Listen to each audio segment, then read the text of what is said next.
नमस्कार साथियों, स्वागत है आप सभी का आपके अपने YouTube channel Dhanraj short hand academy steno classes में। दोस्तों, आज का हमारा डिक्टेशन है जनसत्ता न्यूज़पेपर आर्टिकल आलेख डिक्टेशन, गति 80 शब्द प्रति मिनट। तो आइए स्टार्ट करते हैं आज की डिक्टेशन 5 सेकंड बाद।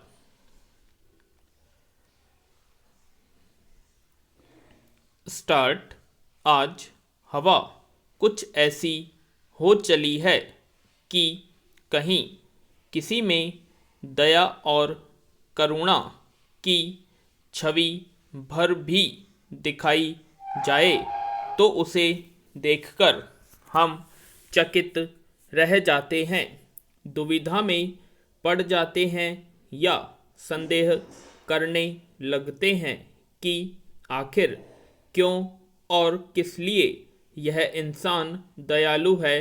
लालच, लोभ और स्वार्थ से भरे इस समय में यह अनिवार्य होने लगता है कि हम सबका जीवन मानवीयता, सहयोग और सहृदयता की अनूठी बगिया जैसा महक जाए। सादगी से भरे व्यक्ति खोजने पर मिल जाएं तो उनकी संगति का लाभ लेना चाहिए। वह अपने संपर्क में आने वाले लोगों को अपने जैसा बना देता है। नीति भी कहती है कि बुरी आदतों वाले से ही नहीं बल्कि मानवीय भाव वालों से ही मित्रता करनी चाहिए। ज़रा कल्पना कीजिए कि हम सभी जमाने के मतलबी स्वभाव के साथ चलने लगे तो हम सब आखिर क्या करेंगे। जाहिर है कि बस अपना अपना राग अलापेंगे और किसी की मदद के नाम से भी जी चुराएंगे। विराम। धूर्त लोग अपना स्वार्थ सिद्ध करने के लिए शहद से मीठी भाषा और चापलूसी का इस्तेमाल करते हैं, यानी चेहरे पर एक नकाब पहन लेते हैं। अब तो यह सब और भी सरल हो गया है। आभासी दुनिया में जाकर कुछ भी अनर्गल कहा जाए और बस येन केन प्रकारेण अपना मतलब साध लिया जाए। यह एक वास्तविकता है कि हर इंसान कहीं न कहीं तनाव में घिरा हुआ बेचैनी में जी रहा है। आधुनिकता और तकनीक का यह मकड़जाल है ही ऐसा कि इसमें अटका वह इंसानियत से भटका यह माहौल की मजबूरी हो गई है कि हम सब ऐसी दिनचर्या को अपना बना चुके हैं जहां अपने सिवा किसी के बारे में कभी सोच नहीं पाते या फिर सोचने का मन ही नहीं करता। बड़ी बड़ी कॉलोनियों, अच्छी सुख सुविधाओं के बीच रहकर भी जाने क्यों हम चैन और आनंद की नींद नहीं आ पाती और अजीब सी जद्दोजहद में समा चुके हम उस नींद को बुलाते हैं, खोजते हैं, करवट बदलकर उसका अता पता ढूंढते हैं। पैरा। यह चिंतन करने का समय तो है ही कि हम ये कैसी कुसंगति में फंस गए कि दैनिक जीवन से रस और रंग गायब ही हैं। एक बार कुछ ऐसा हुआ कि लाल बत्ती पर गाड़ी रुकी और सामने ही रंग बिरंगे गुब्बारे देखकर एक बच्चा गाड़ी के भीतर मचलने लगा। माँ ने 3-4 गुब्बारे खरीद लिए। तभी एक किशोर की आवाज़ भी आई, रुमाल खरीद लीजिए, गुब्बारे की कीमत में दे दूंगा, मगर ज़रूरत नहीं थी। महिला ने मना कर दिया। गुब्बारे वाले ने अभी अभी कमाए सारे रुपयों से उसके 3 रुमाल खरीद लिए। वह महिला उस साधारण व्यक्ति में यह दया, करुणा, आत्मीयता देखकर चकित रह गई। फिर उसने दोबारा दोनों को बुलाया, कुछ रुमाल और 2 गुब्बारे खरीद लिए। कहते हैं कि बांटने का स्वभाव प्रकृति की उदारता का प्रतीक है। इसे अपना कर्म मान लेने से हृदय पवित्र होता है, मेधा बढ़ती है, मस्तिष्क प्रफुल्लित होता है। पैरा एक अच्छी संगति का एक और दृष्टांत मुझे याद है।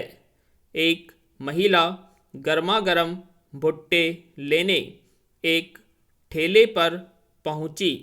वहां एक किशोरी भट्टी पर बैठकर ताजे गरम भुट्टों के साथ ग्राहक की प्रतीक्षा कर रही थी।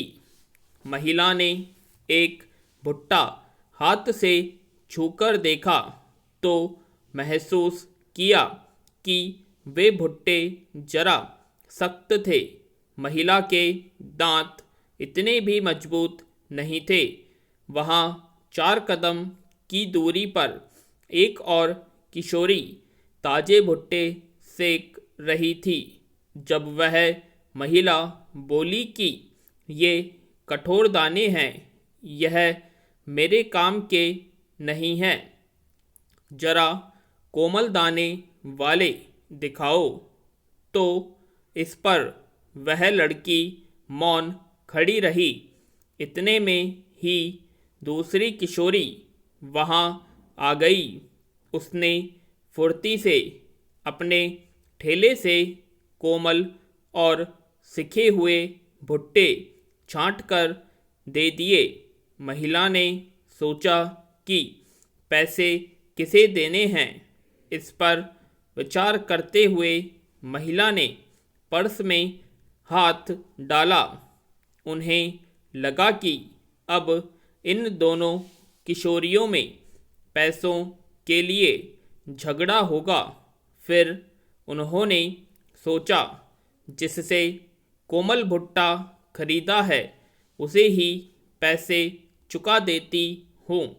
इसलिए उन्होंने बाद में आने वाली किशोरी को पैसे दे दिए। उसने पैसे तो लिए, लेकिन वे पैसे उसने पहले वाली किशोरी की हथेली पर रख दिए। फिर प्रेम से उसकी पीठ थपथपाई और अपने ठेले की ओर चल पड़ी। पैरा वह महिला विस्मित नेत्रों से यह देखती रही। उसने दूसरी लड़की को तुरंत वापस बुलाया और पूछा, यह क्या चक्कर है? लड़की बोली, जी, यह लड़की 3 महीने पहले सीढ़ियों से गिर गई थी। तब इसके हाथ पैर में चोटें आई थी। किसी तरह यह बच गई, नहीं तो इसकी वृद्धा माँ और 5 बहनों का क्या होता। विराम। फिर थोड़ा रुक कर बोली, यहाँ गरम भुट्टे मूंगफली बेचने वालों का हमारा समूह है और हम मिलजुल कर काम करते हैं। पैरा हम सभी शरीर से भिन्न होते हुए भी हैं तो एक ही जैसी आत्मा, इसलिए हम सब भी एक ही हैं। उन गरीबों में आपसी प्रेम, सहयोग, एकता और मानवता की ऐसी ऊंचाई देखकर वह महिला चकित रह गई। विराम उसने फिर हर ठेले पर जाकर वहाँ से एक एक भुट्टा और गरम मूंगफली खरीदी और उन सब को वृद्धाश्रम में जाकर दे आई। पूर्ण विराम। दोस्तों, यह थी हमारी आज की जनसत्ता की आलेख डिक्टेशन, जो कि 80 शब्द प्रति मिनट की गति से बोली गई थी। तो आशा करते हैं आप सभी को डिक्टेशन पसंद आई होगी। तो प्लीज़ कमेंट बॉक्स में कमेंट करें, और अगर अभी तक आपने हमारे चैनल को सब्सक्राइब नहीं किया, सब्सक्राइब करें और वीडियो को लाइक और शेयर करना ना भूलें। धन्यवाद।